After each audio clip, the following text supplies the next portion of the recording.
Hit it. How you doing, everybody? It's Jay Nanda from Alamo True Metal here on a very special night. Fitzgerald's Bar in downtown San Antonio, Texas, with a man who needs no introduction and should be instant recognition for all you metalheads out there. Remember the Big Four Megadeth bassist David Ellefson here in our town. How are you, sir? Great, man. Outstanding to have you here. David just got off stage for Bass Story, a wonderful documentary and jam session he's doing around the country, and he just met with the fans as well, and it's a pleasure to have you here. We did a phoner back in 2010, which was 10 days after you rejoined Megadeth for the 20th anniversary. Rest in peace. This is our first chance to be on camera. I've always said you are the nicest guy in heavy metal, and anyone who's followed my interviews over the years knows I've never said that on camera before, so I'm not BSing. I'd love to hear in your words, how was it up there tonight? You played with a local tribute band called Rust in Peace. It's fantastic. It's every tribute band's dream to play with a member of the band they're honoring. What was it like for you up there? It was great. You know, I want to start usually with, I sometimes just play to some tracks, some things that start out intimate and small, and then bring some guys up. No two of these are the same. So, tomorrow if you go to Houston, it could be a different. Right. What we did the other night in Seattle and Spokane and Portland, they're all different. And I like to bring in the local flavor, So I called James Rivera. I said, dude, I'm going to do the single bass story. Here's kind of how I'd like to run it. And he says, I got this, go work. And then we saw each other tonight. I walk in and he's got a dial. And he's a Rust in Peace guy. I've played with a couple of tribute bands before. One, Hangar 18 out of LA and whatnot. But these guys, man, they're great because as I brought up, I said, well, this song, oh yeah, we know that. He said, like, we know the Rust in Peace out, we know the Countdown, we know all this stuff. I'm like, wow, I better start practicing. So, but it was great because I could just kind of, cherry pick little things. In fact, we have a different, modify the set even tomorrow, right? Which is cool. So I like it that the fans go to different shows, they won't see the same show. Right, awesome. And you mentioned James Rivera. Dave played with James on stage, of course, the lead singer of Hellstar, a Houston, Texas band that's been around since '84, but who has a history with Dave in the band, the Killing Machine record. You played a couple of songs from that, your joint effort tonight. First time ever live was tonight. What was that like? I love that record. It's one of my favorite records I've ever done. It just got it, like James said tonight, it could have been a Judas Priest record. Which is one of my favorite. If there's ever a power metal band, it's Judas Priest. And I think the record is out of print. It's on Mausoleum. I think the owner of Mausoleum Records has passed away.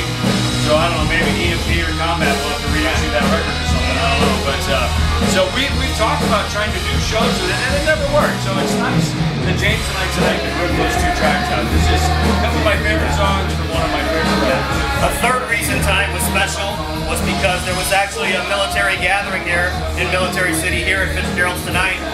So it was kind of a joint production.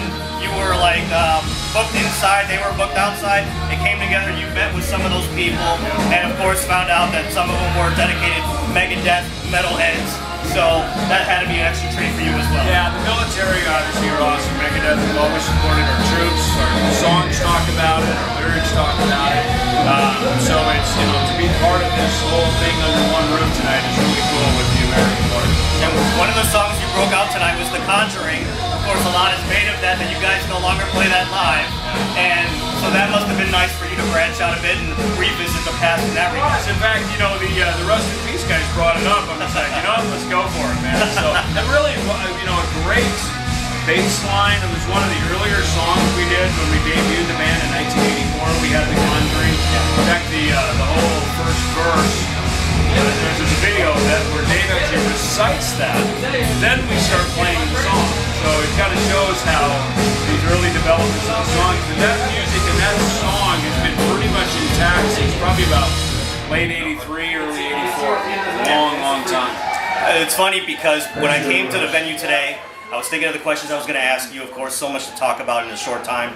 And I was remembering the Headbangers Ball episode you did, Rip Magazine with Ted Nugent, and talking about Ma Nuge. And then lo and behold, tonight you're on stage with the ripped shirt. And so what was that? Can you think back to that of course. day? Well, it's funny. My friend Christopher Bush, who gave me the T-shirt, because he owns the brand now. He owns that trademark. A dear friend of mine, and he's here. He lives in Austin, and he came down and we've actually been having conversations about that very Megadeth episode, that Anarchy in LA. VHS. Getting on the party bus, a bunch of girls and everything else, and rolling down the Sunset Strip and stopping at the Rainbow and whatnot. Yeah, then going out to, I remember we got on the 10-unit bus, of course I'm a huge music fan. Yeah. So get on the bus and we're there, and then he comes out of the bus and he goes, Vegas swine. Yes, I'm like, I remember that. Was he digging on us, or was that, what was that? You know, you're like, it's Ted, you know, but it was just that great moment, you know, and so those are like fan moments for me, you know, when I get to be around my hero. I can only imagine the parts that MTV didn't show, but I guess that'll be a story for another day. Yeah, exactly. Yeah, maybe we should find that B-roll. I don't know. Yeah. I wanted to ask you about Ellefson Music Productions. Dave's got a fantastic label with a killer roster of bands.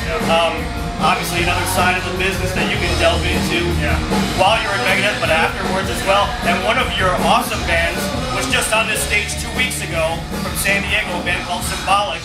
I covered them. It's the second time they've been here this year. I've covered both of their shows. Just talk about the record labels to people who may not be familiar with that side of you. So EMP Label Group, it's an acronym for Ellefson Music Production.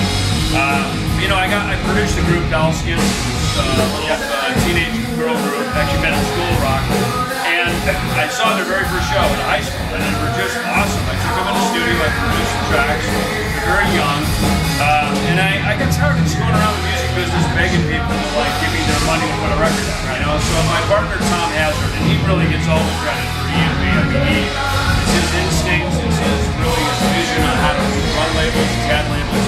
He's really driven that bus big time, you know, and you know, it's been a lot of fun for me. One thing I said to him, he said, look, I want to just make sure that we just do artist-friendly deals.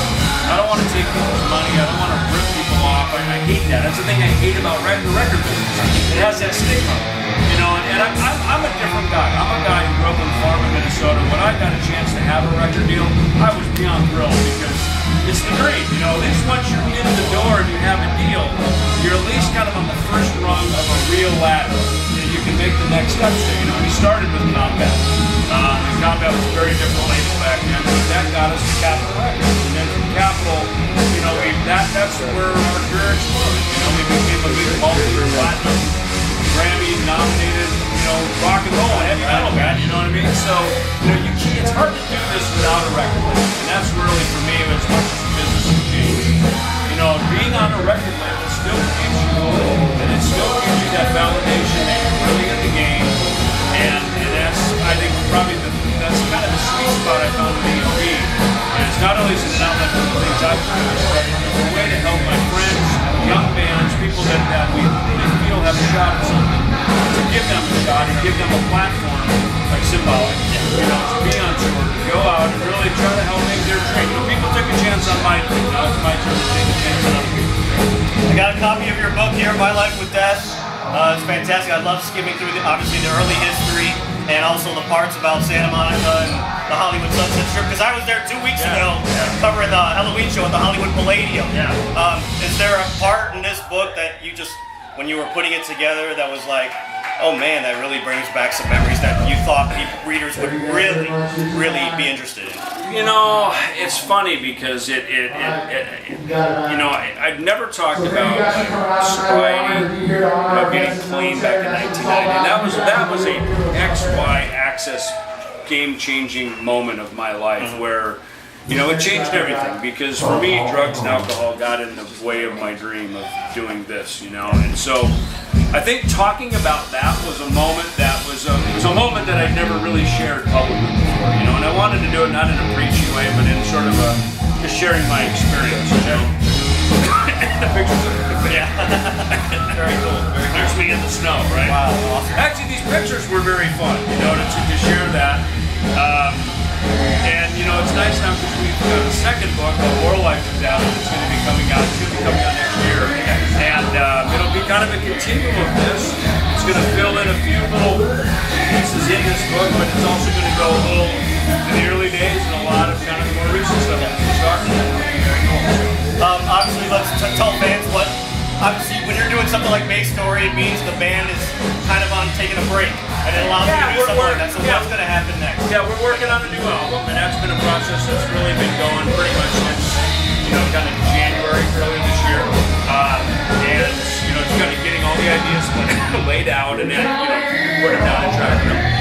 I don't know, excuse me, when that record will come out, but it's we've learned to just be diligent, take our time, make a great record. I mean, it worked on the show.